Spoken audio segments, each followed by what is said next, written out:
Hey everyone, this is Barmaid. And this is Breadvendor. And Pumpernickel. Let's go over some strategies we use in our speedruns. So the first thing you want to do is you want to come over here, and if you are the orb clicker, you need to come here and stand, and you will be clicking here so you don't get hit. Yep, right when we start, so you don't get hit by the NPCs and you can just start the egg killing. Again, this will be the last egg here.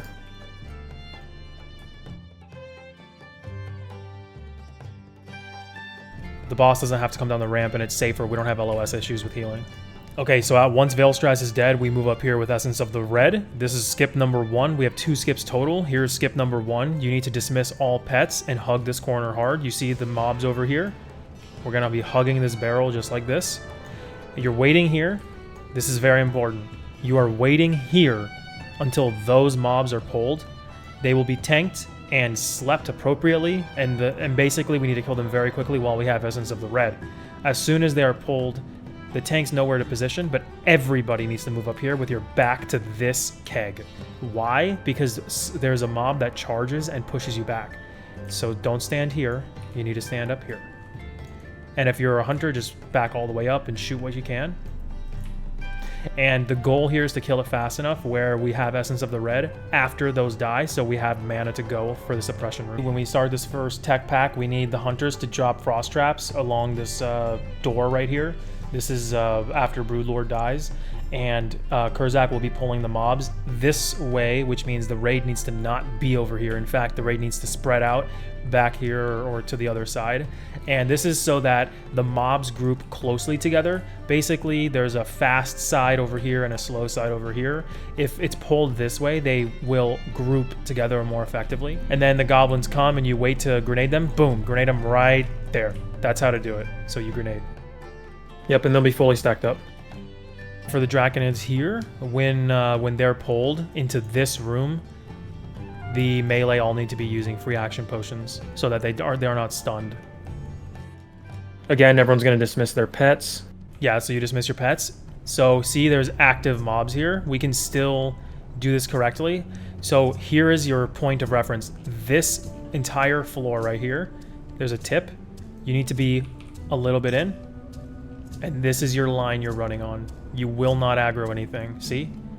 Completely safe. So, and then this is the second of the tech packs, but the first dangerous one. Basically, we used to tank right here, but this leads to LOS issues where the techs don't get grouped up enough. You want to preferably be about right here. Like halfway, a little more than halfway up the ramp. And then this is where the paladins will be bubbling. Hunters try to go up here. You won't pull if you're up here. You can frost trap. See how it went over the LOS site right here? That'll really help grouping them up. Basically, exactly. So the pull distance is basically right about here. Right about here. You will not pull if you're here. Like so if this is one of the squares, you will not pull if you're like halfway up a square. And that's kind of what you want to do. The reason for the frost trap is it slows the techs, but it doesn't slow the mobs that the melee will be hitting. So like the warlocks, spellbinders, etc. As soon as they group up, you're grenading like this. Kind of like right at the top, right there. And make sure to watch out for Rain of Fire. Basically the same thing with the tech packs is going to be, so we used to be like right on this X tile. We used to be like right here. Preferably you want to be a little diagonal from it like this, because it helps with like the bridge LOS for the tech packs to group up. Hunters again, this one's a little dicier, but you can be right here basically. Put your frost trap up, and paladins just get ready to pull right here into bubble. Sappering is much more risky. We don't have everyone engineering, so we're probably just going to grenade all the packs. It keeps all the melee safe. All right, so the next pull, this pull is very easy. You just pull around the corner. We're going to want hunter traps about right here. And it's very important. You have hunter traps every single pull. Once this pack's killed, once this pack's killed, and once this pack is killed, we have this pack over here. So everybody comes off of this platform, comes up here, and this is like what the paladin's doing. So pretend I'm one of the paladins. I'm gonna bubble when you're supposed to bubble. So you're running in like this, you bubble here. and then you go right here.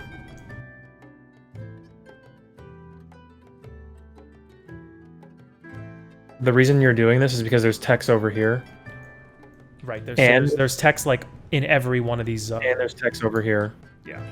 So if you run over here and aggro them, and you're not LOSing them right here, they're just gonna stay right here, and we need them clumped. So you need to LOS right here. Hunters would not be frost trapping here; it's too dangerous, and you would be in combat. But again, the premise here is like to grenade these. So you would grenade them as soon as they all clump around this corner right here at the paladin.